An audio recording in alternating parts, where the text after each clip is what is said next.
दोस्तों संभवतः द्रौपदी भारत की वह प्रथम महिला है जिसके 5 पति थे या 5 पुरुषों के साथ रमन करती थी। चलिए दोस्तों जानते हैं आखिर कहानी क्या थी। वीडियो को लाइक और चैनल को सब्सक्राइब जरूर करें। दोस्तों पांडवों को 12 वर्ष का वनवास और 1 वर्ष का अज्ञातवास मिला था। इस दौरान 5 पांडव एक कुम्हार के घर में रहा करते थे और भिक्षा के माध्यम से अपना जीवन यापन करते थे। ऐसे में भिक्षा के दौरान उन्हें द्रौपदी के स्वयंवर की सूचना मिली और वह पहुंच जाते हैं। एक यंत्र में बड़ी सी मछली घूम रही थी, उसकी आंख में तीर मारना था और वह भी तेल पात्र में उसकी परछाई देखकर एक नहीं पूरे 5 तीर मारने थे। अर्जुन ने यह प्रतियोगिता जीत ली। तब वहां जरासंध, शल्य, शिशुपाल तथा दुर्योधन, दुशासन आदि कौरव भी उपस्थित थे।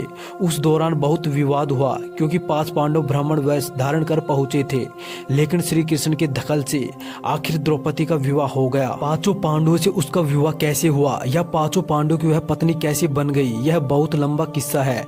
कहते हैं कि द्रौपदी अपने पिछले जन्म में बहुत सुंदर युवती थी। सर्वगुण संपन्न होने के कारण उसे योग्य वर नहीं मिल रहा था, इसलिए उसने भगवान शंकर की तपस्या की और तब शंकर जी प्रकट हुए। उस समय द्रौपदी ने अड़भड़ाहट में 5 वर मांगे, इसलिए उसे शिव जी के वरदान के कारण इस जन्म में 5 पति प्राप्त हुए। जब भगवान शिव ने द्रौपदी को 5 पति प्राप्त होने का वरदान दिया था तब वह भी जानते थे कि उसे अपने 5 पतियों के साथ पत्नी धर्म निभाने में समस्या होगी, इसलिए उन्होंने द्रौपदी को यह वरदान भी दिया कि वह प्रतिदिन कन्या भाव यानी कौमार्यों को प्राप्त कर लेगी। इसलिए द्रौपदी 5 पांडवों को कन्या भाव में ही प्राप्त हुई थी। हालांकि कहा जाता है कि संतान को जन्म देने के लिए भगवान श्री कृष्ण ने उसे यह सुझाव दिया कि हर साल वह पांडवों में से किसी एक के साथ ही समय व्यतीत करे।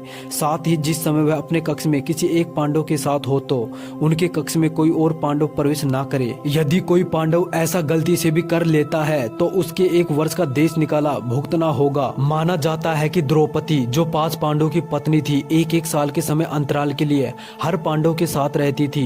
उस समय किसी दूसरे पांडव को द्रौपदी के आवास में घुसने की अनुमति नहीं थी। इस नियम को तोड़ने वाले को 1 साल तक देश से बाहर रहने का दंड था।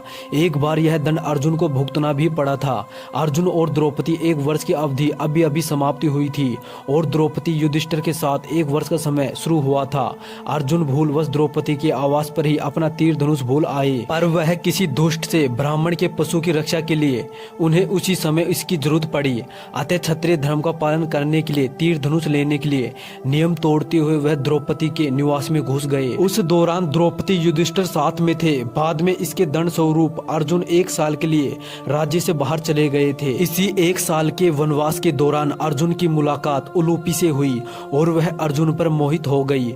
ऐसे में वह उन्हें खींचकर अपने नागलोक में ले गई और उसके अनुरोध करने पर अर्जुन को उससे विवाह करना पड़ा। कहते हैं कि दोनों 1 वर्ष तक साथ रहे। अर्जुन और नाग कन्या उलूपी के मिलन से अर्जुन को एक वीरवार पुत्र मिला जिसका नाम इरावान रखा गया था। द्रौपदी के 5 पुत्र थे। द्रौपदी ने 1-1 वर्ष के अंतराल से 5 पांडवों के 1-1 पुत्र को जन्म दिया था, लेकिन दुर्भाग्य से इनके 5 पुत्रों को अश्वत्थामा ने मार दिया था। दोस्तों यहाँ तक आ गए हो तो प्लीज वीडियो को लाइक और चैनल को सब्सक्राइब जरूर करना।